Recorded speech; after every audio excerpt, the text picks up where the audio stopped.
Okay, Assalamualaikum dan selamat sejahtera. Saya Waziri Wazir. Sebelum saya nak tunjuk benda ni, mungkin ada rakan-rakan daripada zaman filem dulu kenal benda ni. Fujifilm FP100C dan juga gambar ni.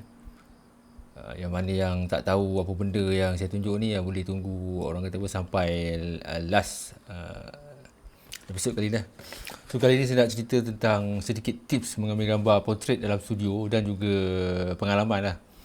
Okey, yang tips ni lebih kepada teknikal sikit. Yang saya nak fokus kepada tips mengambil gambar orang ataupun subjek yang memakai baju warna hitam dan juga warna putih.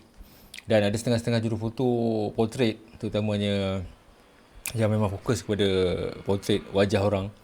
Dia menggalakkan subjek tu ataupun orang tu, individu tu memakai pakaian berwarna hitam ataupun gelap lah, supaya wajah dia lebih timbul dalam gambar.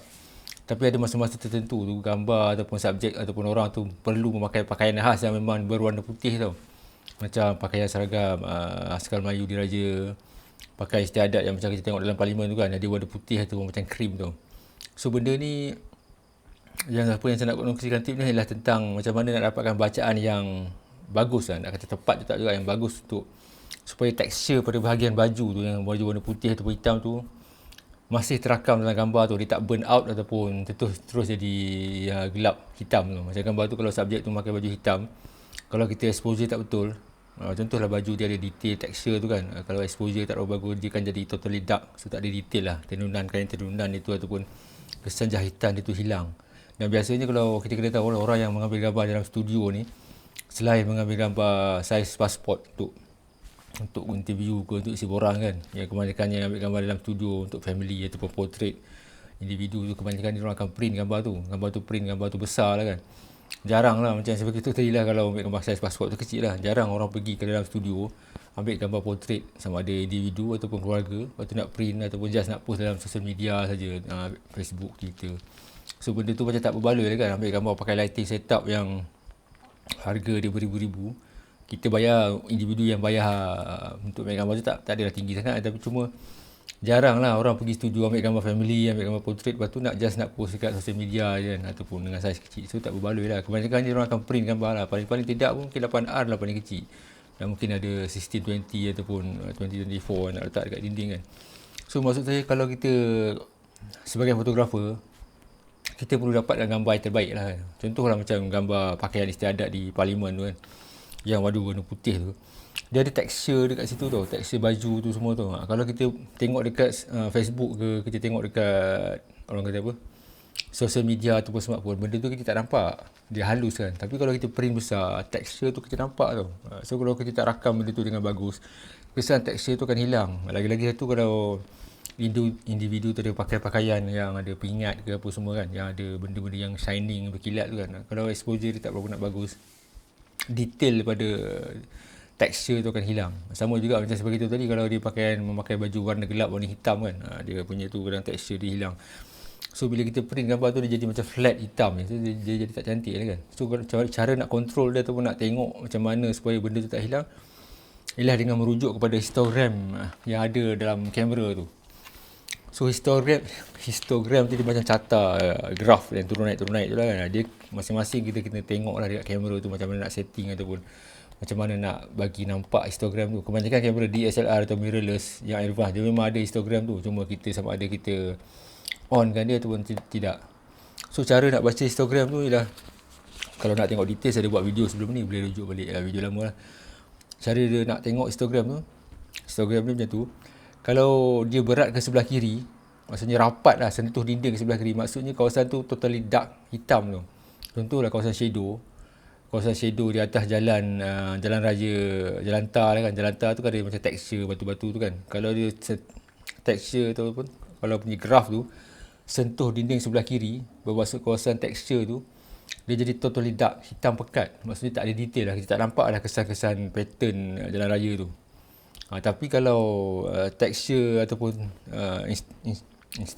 histogram tu sampai menyentuh sebelah kanan, bermakna kawasan tu totally putih ataupun highlight tu blown out.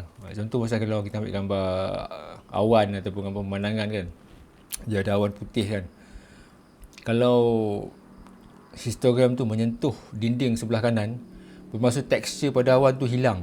Ataupun kita ambil gambar subjek memakai baju sejuk berwarna yang memiliki kain tenun, biasanya orang panggil Norway punya apa, Icelandic punya apa, baju tekstur yang ada tenun-tenun tu, yang tebal macam bulu kambing tu kan, yang tebal tu.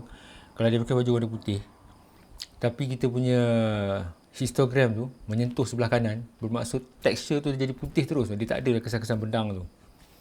Dan benda ni penting kalau contoh kalau kita ambil gambar subjek yang beruban ataupun memang rambut dia putih banyak kan. Kalau histogram graf tu menyentuh dinding sebelah kanan, sentuh tau. Kalau rapat tak apa, sentuh.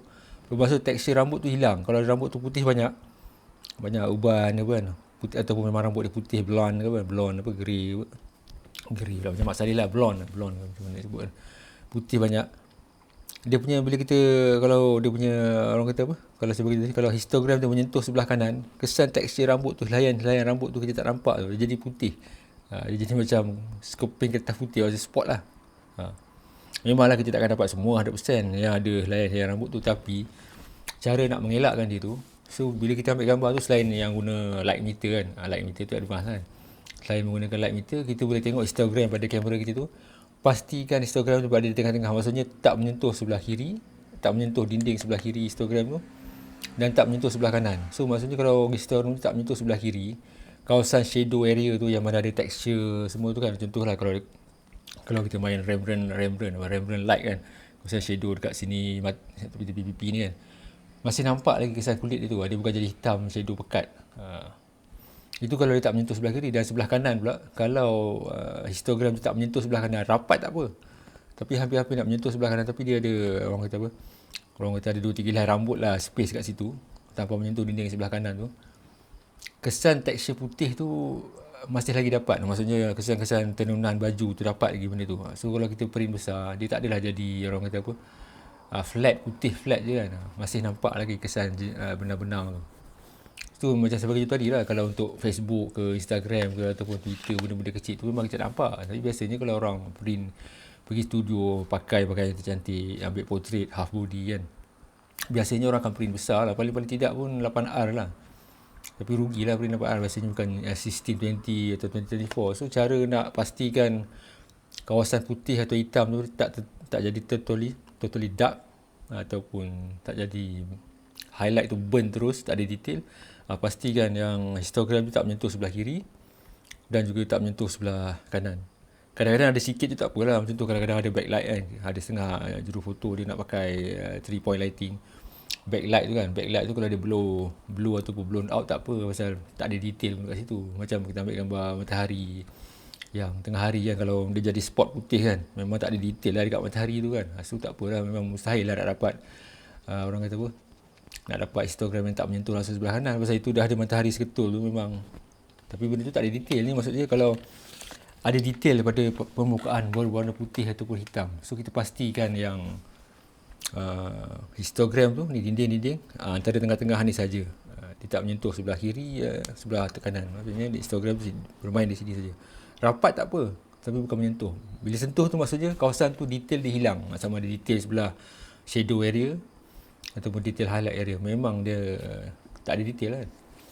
So berbalik kepada Fujifilm FP100C ni, adalah biasanya orang panggil dia Polaroid film lah, walaupun dia bukan brand Polaroid. Polaroid film ni biasanya orang guna untuk bila menggunakan kamera medium format macam Mamiya RB67 kan. Tujuan dia filem ni bukan untuk pakai terus ambil gambar, walaupun memang boleh ambil gambar dia terus keluar. Tujuan dia guna ni untuk test shot tu. Test shot tu maksudnya sebelum kita, masa zaman filem kan mahal kan, sebelum kita ambil gambar subjek tu yang betul, ataupun sebelum subjek tu post tu, kita test dulu. Test shot tu maksudnya kita shoot guna filem Polaroid ni. Nama dia filem Polaroid, tapi dia terus print, dia terus jadi gambar. Kita shoot guna filem Polaroid ni, lepas tu kita tengok hasil dia okey ke tak, lighting dia okey ke tak, lepas tu kita adjust, barulah kita shoot filem. Pasal dulu dia bukan macam kamera digital ni, shoot kita boleh tengok result, boleh adjust lighting semua. Dulu nak tunggu, nak proses 1 jam, lepas tu nak shoot balik kan, lambat lah kan. So dalam tu cara dulu untuk memeriksa exposure ataupun lighting, memang akan menggunakan Polaroid film lah. Biasa orang panggil Polaroid film lah, Fujifilm FP100C. Ni pun dah discontinue lah. So bila guna filem ni, kita shoot, tengok hasil dia keluar macam mana, gelap ke terang ke, sama ada kita nak terangkan sebelah kiri sikit ke sebelah kanan sikit, lepas kita adjust tu barulah kita masukkan filem, kita shoot supaya tak membazir filem. Macam sekarang tak payah kita boleh test shot. Tapi itulah saya beritahu tadi, untuk studio tu dah setting yang ni, histogram tu bagus, sebaiknya aperture semua kita maintain lah, aperture, shutter, kalau nak main adjust lampu tu kita adjust kekuatan lampu lah.